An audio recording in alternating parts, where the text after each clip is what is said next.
ሳፋሪኮም እንኳን አደረሰ አለኝም አላለኝም ፓኬጅ ቅናሽ አደረገም አላደረገም ምን አገባኝ አይባልም። ማለት ስላለበት ማለት አለበት። በነገራችን ላይ ሳፋሪኮም እንደዚህ ይዝረከረካል ብዬ አስቤ አላውቅም።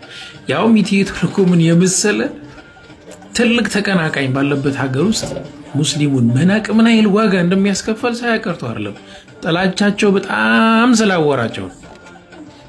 እንግዲህ ሙስሊሞች ምን ማድረግ እንዳለባቸው ተቀለ የነሱ እንኳን አደረሳችሁ መልእክትም የፓኬጁም ቅናሽ ምንም እንደማያደርግልን እናውቃለን። ግን በእኛ ነው እየከበሩ ያሉት።